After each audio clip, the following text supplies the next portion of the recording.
In 2013, Edward Snowden exposed how the US government was performing invasive mass surveillance on its own citizens. He will always be remembered as an important part of history, but not a lot of people know the full story.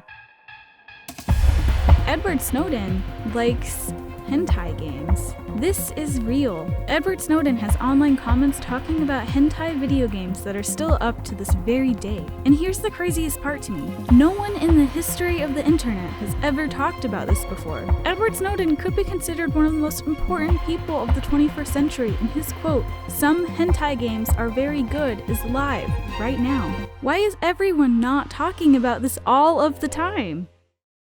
What led me to this was very, very stupid. Back in March of this year, I wanted to make a video about how Sonic the Hedgehog is technically eligible to get a star on the Hollywood Walk of Fame. While doing research related to this topic, I came across a certain Wikipedia page. It's titled List of Video Games Based on Films. But something was off when I started looking at this list. Do you see anything wrong here? Because I immediately did. The first thing I did was Control F and type the letters ELF.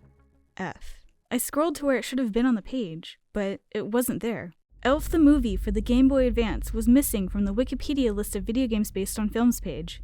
You see, this game has always meant a lot to me. I've never actually played it, but I've had a years-long fascination with it because of the title. I don't know why it's Elf the movie and not like Elf the game, but I've always loved this. I had to do something. Before I finished my Sonic video, I went on eBay and ordered a physical copy of Elf the movie for the Game Boy Advance. Now, how this led me to Edward Snowden was very, very stupid. Over the coming weeks, I became obsessed with this Wikipedia page. I checked every morning to see if anyone had added Elf the movie to this list. I even started finding other movie tie-in games that were also not on this list. Bratz the movie, Hannah Montana the movie, Hey Arnold the movie, Hop the movie, The Wild Thornberrys movie, The Santa Claus 3 The Escape Clause. None of these were on the list. This got me thinking about the concept of game preservation. All of these movie tie-in games are actually easy to find ROMs for. A lot of people have volunteered a lot of time to preserve them. But someday, there will be no one left who remembers these games from their childhood. Even though they're backed up, they're still in danger of being lost to obscurity. Does it even matter if a game is preserved online if no one can even find out that it exists in the first place? This situation reminded me of an article that I had read 7 years ago. It was about how the NSA is so overwhelmed with data that it's no longer effective.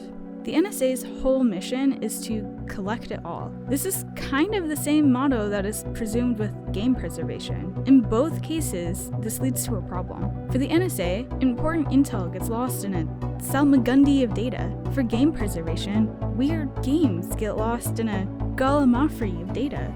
As I tried to learn more, Edward Snowden kept popping up. I thought that maybe I could use his story as a vehicle for this general sort of topic. I was just exploring ideas at this point and really had no idea what I was getting myself into. In case you're not familiar with what Edward Snowden did, here's a summary of about half of the topmost section of his Wikipedia page. In 2013, news outlets around the world began publishing stories exposing widespread government mass surveillance. We learned that the NSA was monitoring everyone's internet traffic and was forcing private companies to hand over data on US citizens without a warrant. The journalists who were writing these stories had access to thousands of internal government documents that were more classified than anything ever before leaked at this scale. For the first time in history, instead of vaguely saying, "Oh, the government totally spies on you, dude," we could point to specific programs detailing exactly how. It was all in the documents.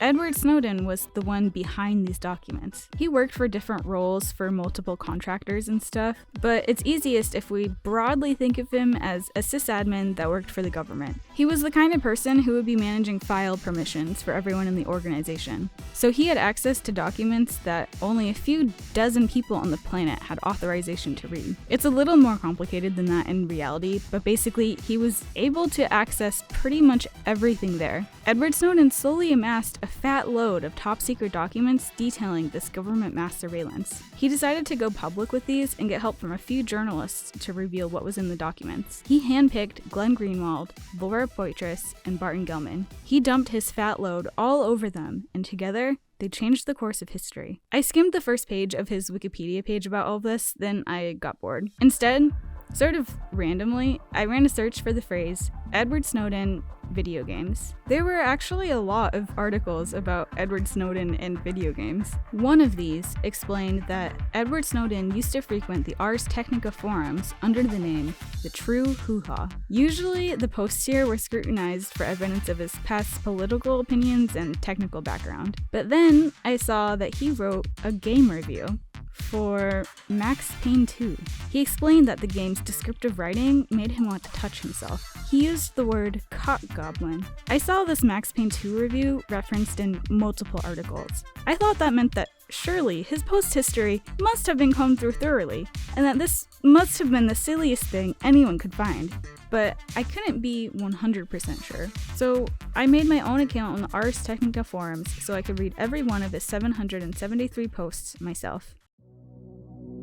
This was what led me to the hentai quote. Not that one. Sorry. I only want to talk about the other one. Edward Snowden likes hentai games. One of the major figures of our lifetimes has posts about hentai games that anyone can go read right now. I thought that surely this must be a huge meme online, but I found nothing. This changed everything. Some hentai games are very good. I don't want to make fun of him for this. It's just funny, and I want more people to know about it, which is why I did put it on a t-shirt and a mug. I'm not making fun of people for liking hentai games. I just think this is really, really funny. Anyway, he goes on to have nuanced and mature opinions about the hentai game genre as a whole. This is not a one-off joke. He's acting as a champion for games that are overlooked because of their genre. He went on to recommend a game called Lovers, which I think is kind of a deep cut. I tried to find more information about it, but it was difficult to find much. This game is only in Japanese, and I don't think there's an English fan translation. His comment told me more about the game than anything else I found. Apparently, it's actually a good game with interesting gameplay and an engaging story. After reading through all of his post history, I found myself thinking that he'd kind of good taste in games. He even talked about a movie tie-in game that was also not on the Wikipedia list of video games based on films page. So when I looked into Lovers, I trusted that it was probably good because Edward Snowden said so. Right around the time I found this, the package with my copy of Elf the Movie arrived in the mail. I didn't give it too much thought because I really wanted to get back to this whole hentai thing. But then I opened the box it came in. My copy of Elf the Movie came sealed in its original packaging. I did not ever consider that this was a possibility. As I held it for the first time, a realization slapped me in the face. I could be the only person who would care enough to keep a sealed copy of this game for years to come. This probably isn't a historically significant video game, but keeping a single copy lovingly undisturbed has to carry some meaning. This game did mean something to me. It had a silly name.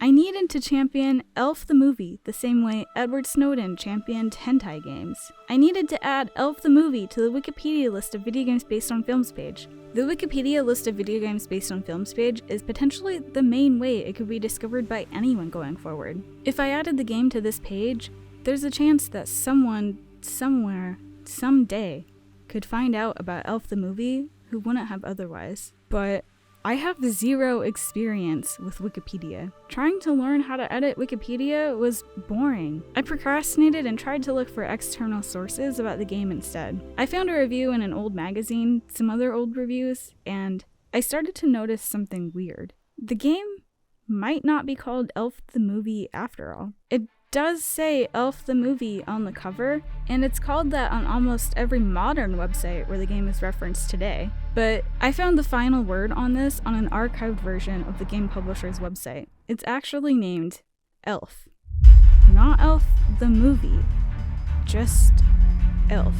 I felt genuinely disappointed. The name was the main reason I had a special place for this game in my heart for so many years. but Elf the movie is not the official name. It's more of like a nickname, I think.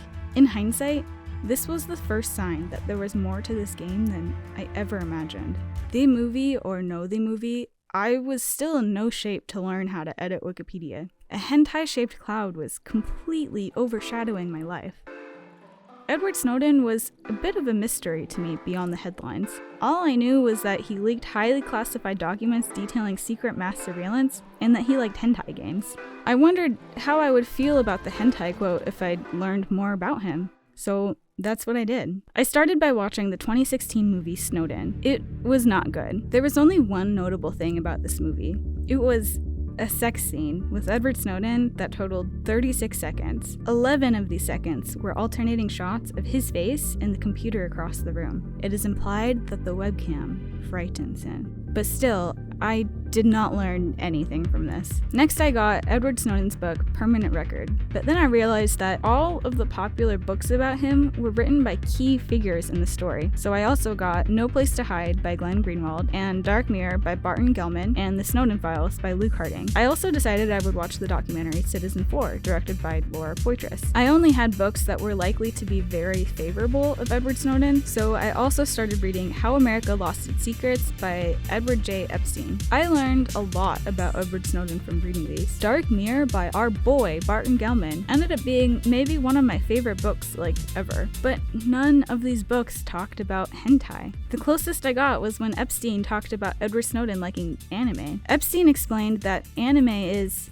a graphically violent style of Japanese animation. I had to learn more. I watched all of those authors give talks on YouTube. I watched hours of Edward Snowden on the Joe Rogan podcast. I watched every talk show appearance I could find on YouTube. I read archived versions of his girlfriend now wife's blog. I watched Citizen 4 again. I read articles about the specific surveillance programs detailed in the documents. I read articles about anything even mildly related to any of this. I took 2 college courses in cybersecurity. The line between my real life and my fake Edward Snowden research obsession life was becoming blurry. To fall asleep at night, I started watching another side character that occasionally comes up, Bill Binney, talking about mass surveillance, often with this guy with him, Jacob Applebaum, who I googled because I thought he was actually kind of hot, but then I realized I probably should not talk about this guy or how I thought that. I started having dreams where I was talking about Upstream and Prism and how content and metadata had been treated differently in the eyes of the law. I had gone way further than I ever meant to at this point. I forgot about hentai and became distracted by cybersecurity. For months, I tried to write a script that was basically a documentary. I had gotten way off track. What I cared about was hentai. I am not the right person to try to make a documentary on this topic, but I can share some of the stupidest, silliest things I found about Edward Snowden and the NSA after months of research. Edward Snowden's book, Permanent Record, is an autobiography, so he started it by talking about his childhood. The first 5 or 6 chapters are almost entirely about video games and the internet.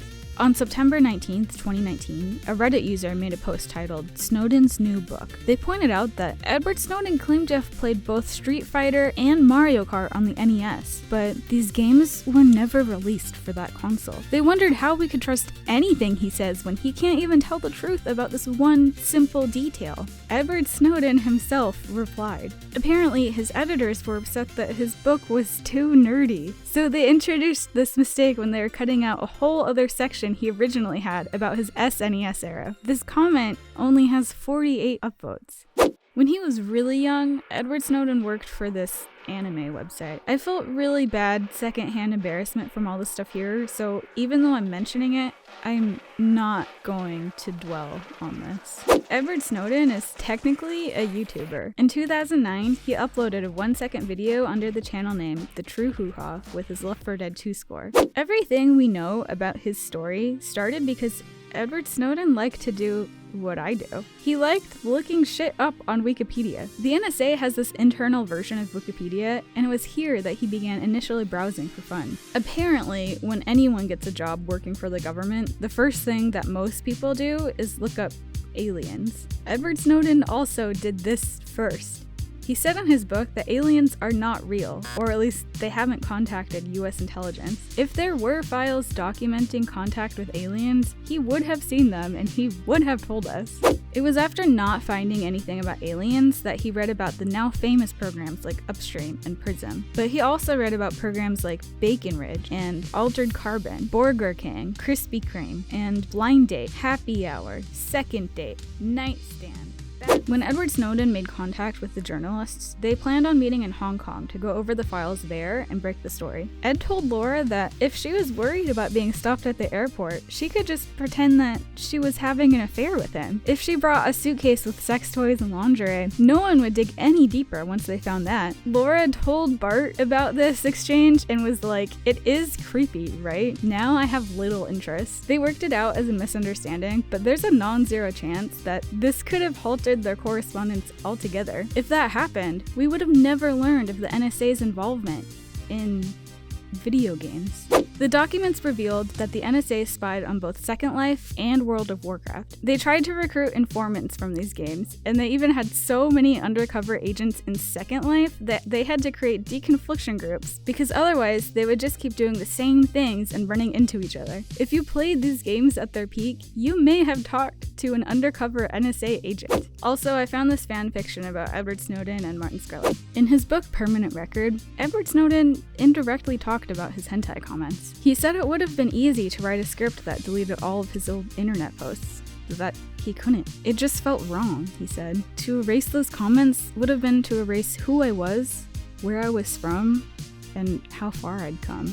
Edward Snowden didn't want to delete his hentai comments. These comments are a part of him. At first I was looking at them in a bubble, as if they were completely detached from everything he did. But looking at everything else I found in context, it's kind of easy to see how he went from talking about hentai games to leaking those documents. Stuff like this is what got him into cybersecurity and probably had a lot to do with him caring about privacy in the first place. That covers almost all of the silly things I found while researching Edward Snowden. There was one more amazing thing that I found, but that didn't happen until later, so I'll come back to it. While spending months researching Edward Snowden, my copy of Elf was collecting dust. I was getting really stressed out because I started to think about that quote about how everyone dies twice. You die the first time when you stop breathing, or when you stop being sold in retail stores. You die the second time when someone says your name for the last time. If I didn't add Elf to the Wikipedia list of video games based on films page, it's unlikely that anyone could find out about this game in the future. Elf could die. With the perspective gained from my research, I thought that, like Edward Snowden, maybe I just needed help. I mentioned my Elf project to a friend for the first time. I was thinking that maybe I just needed emotional support. But they ended up revealing to me that they had over 13 years of experience editing Wikipedia pages about video games. I did not know this in my entire time of knowing them. They graciously offered to help me with this in any way they could, as long as they could remain anonymous in this video. They'll come up a couple more times, so I'm just going to call them the expert from this point forward. With access to the expert, I could bypass the boring part of needing to learn about editing Wikipedia. Elf could live another day. The Wikipedia list of video games based on films page has 5 columns of information for each game. To add Elf, I needed to make sure I had accurate information for each one of these. I was already worried because I wasn't sure what to write for the title of the game, the most basic of information. I began surveying the current situation with Elf on all of Wikipedia. There was a section on the Elf actual movie page about the video game. It also did not refer to it by name. The writer was probably unclear on this matter and chose to leave it out. But that ultimately did not matter, because this is where things got weird. This said that a company called HumanSoft developed the game. I immediately knew this was wrong. Crave Entertainment published it, and a company called Jollyford Management Limited developed it. I had zero doubts about this, so I assumed this HumanSoft thing was an error. So I told the expert that I found misinformation on Wikipedia. But then the expert told me I must be wrong. The expert said HumanSoft must have been the developer. Using a special search engine for Wikipedia sources, they found a ton of articles that said Elf was developed by Humansoft. Now, I wasn't sure what to write for 2 of the 5 columns of the most basic information about the game. I don't know of any other game where both the name and developer are not universally agreed upon. For this reason, Elf might be a historically significant video game after all. But I knew Humansoft did not make it. I don't care about the news articles. The game itself lists the credits. They credit Jollyford Management Limited, not Humansoft. I looked at the Humansoft website, and they even had a list of all of the games they've ever developed. Elf was not there. I decided to look into Jollyford Management Limited a little more since I had never heard of them before. According to mobygames.com, the only game they ever made was Elf. Something was wrong here. Why would an unheard of development team get the licensing rights for Elf? And why would Humansoft be credited for Jollyford's work when they won't even lay claim to the game themselves? Who the hell is Jollyford? I found this business listing for them that showed that Jollyford Management Limited is registered in Cyprus. I tried to look at the building address with Google Street View, but even their location is mysteriously not available on Google Street View. I also found that Jollyford made another game after Elf. It was a game that wasn't even on mobygames.com. It was a plug-and-play game called Scooby-Doo and the Mystery of the Castle. My research had led me to the website of a guy who goes by the name ZC Infinity. This guy has done an enormous amount of work, creating hundreds of blog posts and videos about games that most people pass over. One of those games that he reviewed was the Scooby-Doo game. He clearly put a lot of work into this review. He even talked about Jollyford. ZC Infinity was publicly perplexed by this company all the way back in 2016. He said that his information was more limited than he could usually find, and he posted a screenshot of the same business listing that I had just found. He even talked about Elf and posted one of the highest quality images of the box art that I had ever seen. So here I was, years later, stumbling upon the same Jollyford mystery that someone else had embarked on years ago. He clearly thought that Jollyford seemed strange, but had to move on to continue his important work, which was reviewing Scooby-Doo and the Mystery of the Castle. But in my case, learning more about this developer was my important work. Jollyford was my real-life Scooby-Doo-ass mystery. Who is Jollyford Management Limited? So I knew I wasn't going to give up, but I had no idea what to do at this point. Even the expert couldn't help me with this. I messaged Edward Snowden on Twitter to see if his experience could be helpful here, but he did not reply. There was still one final silly thing I wanted to research with the whole Snowden thing, so I decided to work on that instead. This final silly thing had to do with something I learned from Dark Mirror by Bart and Gelman. My first impression of Bart was that he probably did not know the first thing about hentai, but his book ended up really resonating with me. Out of all of the books I read, his was the only one that didn't shy away from the silly details that make this story real. Bart didn't shy away from talking about memes. He explained that the NSA itself was engulfed in meme culture. There were memes on t-shirts, printed out memes taped to the office walls, and some of these memes even made their way into top secret government documents. Bart shared one for the first time in his book. This is a top secret meme. Of all the files leaked by Edward Snowden, about 300 have been published by various news outlets. Some of these are single page, some are hundreds of pages. I tried to see if anyone had compiled a list of all of the memes from these now public documents, but I couldn't find anything. I realized that it is possible that not a single person in all of history had looked through the Edward Snowden files with the express purpose of finding all of the memes. I knew what I had to do. I found a GitHub repo with all of the Snowden files that have been published. I downloaded a copy and began looking through every page of every document myself just to find all the memes.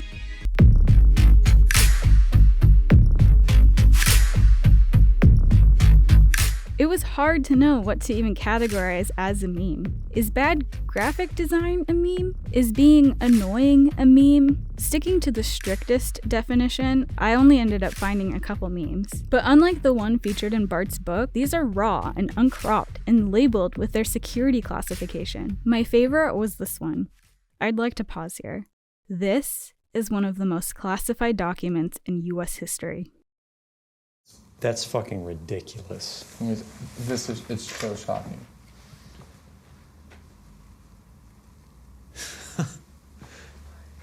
Since we only have access to a small fraction of the NSA documents, we will never see the majority of top-secret memes. This was painful for me to think about. I DM'd Bart on Twitter to ask if he would release more memes, but he did not. Bart replied to me on Twitter. I did not expect him to actually see or reply to my dumb Twitter message. I preemptively wrote in my script that he did not reply, but he did reply. I have officially made contact with my favorite figure in one of the most important stories of the 21st century. His response was, "Interesting idea. This is someone who I had been thinking about every day for months." It meant so much to me that he read my message and took the time to send any sort of response. He could have ignored it or even answered truthfully that this would be a terrible idea, but instead he took the time out of his busy life to humor me. I didn't reply. This told me all I would ever need to know about him. Bart is a man who stops to appreciate the silly things in life. We should all strive to be like Bart. I was wrong before. Of course Barton Gelman knows what hentai is. He probably plays hentai games all the time. I was done with my Edward Snowden and Friends research obsession. I shifted all of that energy into Elf. I read everything I could find about the game online. I exhausted literally every single Google search result for Jollyford. There were no satisfying answers. I grabbed the game off my shelf. I didn't think it would come to this, but here I was with a source of brand new information literally sitting in my lap. No one had digitized the game manual before. This presented an ethical dilemma. I could be the only person on the planet who would care enough about the game to keep a sealed copy for years to come. I felt responsible for this game, but I also needed all the information I could get. Would it be better to open the game and tarnish my sealed copy to unravel its mysteries? Or would it be better to keep this one perfectly preserved? So I decided I couldn't open it. So I bought a second copy. But this one was sealed too! However, the plastic wrap on my second copy of Elf was starting to separate at the seams. I decided it would be fine to open this copy. This was my first time unboxing a Game Boy Advance game since my childhood. Memories of bad games that meant a lot to me came flooding back. I thought of the children who played this one. Most of them probably never even looked at the manual. I wondered how long it had been since anyone had seen this. I paged through it slowly. I reached the end with a deepened respect for this old, ignored game. But I had uncovered no new information from this. Jollyford was listed in the credits. Humansoft wasn't there at all. I had looked into every scrap of information related to Jollyford Management Limited that I could find, and I was still no closer to understanding why Humansoft would be credited for their work. I didn't have any other leads. Maybe it was time to let this one go. I told the expert about my second copy of Elf. The expert pointed out that I might be the first person in history to willingly own 2 copies of the game. I didn't think about it that way before, but they were right. This meant that in total, the only physical copies of games I now own for handheld consoles still in their original box are Elf, and a game called Pio Fiore. I'm not going to talk about this game, but this is not that far off from the games that Edward Snowden recommended on Ars Technica years ago. Maybe Edward Snowden and I were more similar than I initially thought. This whole thing even started because I liked looking shit up on Wikipedia, just like Edward Snowden did. Edward Snowden is just some guy. But then this all made me think about how Jollyford is just made up of people. I needed to focus on the people. Jollyford Management Limited was probably just a bunch of guys too. I decided to investigate every single person credited under the name Jollyford Management Limited.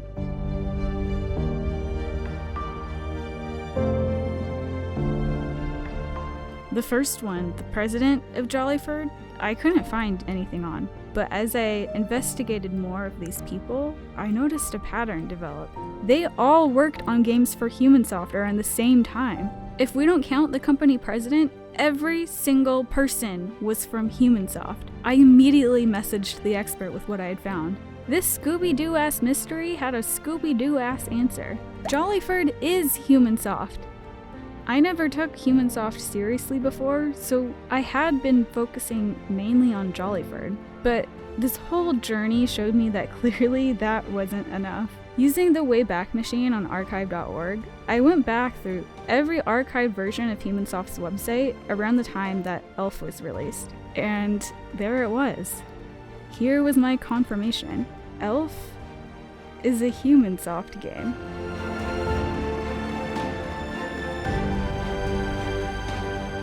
Miraculously, only a few months after adding ELF to their website, they updated their entire website to use Flash. I couldn't get anything on there to show up. If they had waited to add ELF until after the switch to Flash, I would have never had this confirmation. When they updated their website and stopped using Flash years later, for some reason, they added literally every game back to their site except ELF.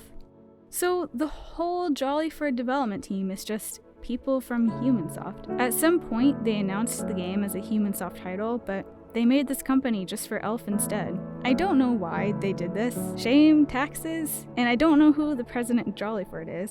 Also, why Cyprus? Humansoft is not close to here.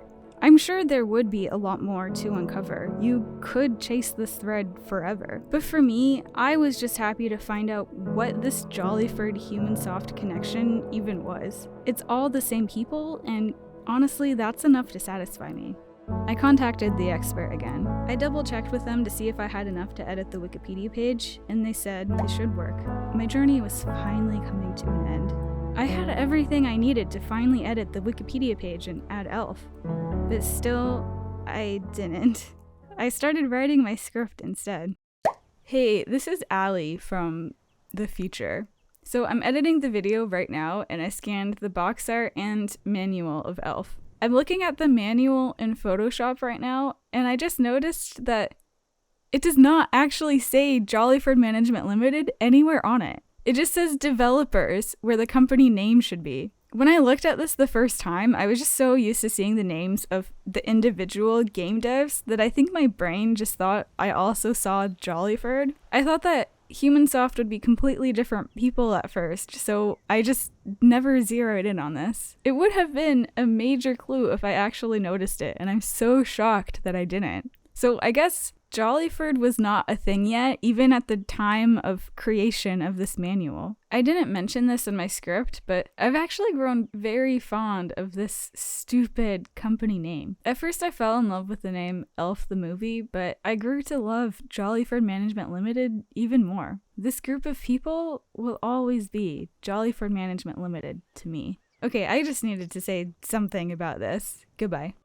When I look back on this journey years in the future, I won't look back fondly on or even remember the details of the mass surveillance stuff or the various controversies related to Edward Snowden, but I'll remember that Edward Snowden liked hentai games. I'll remember looking through hundreds of pages of leaked government documents just to find a meme with a kitty cat on it. And I'll remember that this movie tie-in game, apparently called ELF, has more going on behind the scenes than I will ever fully comprehend. These silly things were all in danger of being overlooked and lost forever. These silly things mean a lot to me. I'm glad that I paid attention when no one else would. I wanted to tell a story about that. Once I realized this, I was able to finish my script and finally fix the Wikipedia list of video games based on films page to include ELF. As long as ELF the movie is on this page, it will never die. So much time has passed that recently I started seeing signs in my town that say ELF, the musical. ELF the musical is happening in my town right now. I got this game on eBay all the way back in March. This was never meant to be a seasonal Christmas time video. Originally, I thought it'd be funny to release a video about a Christmas game in like April. The Edward Snowden stuff just kind of happened. But life doesn't always work out the way you expect. If you take the time to humor the small, silly things, you never know where they'll lead you. Going forward, I'm going to actively seek out small, silly things that need advocates. And I hope that you will too. See where it leads you. Look up random shit on Wikipedia. Play weird games and watch old movies. Play hentai games. Watch hentai. Buy and wear in Edward Snowden. Some hentai games are very good.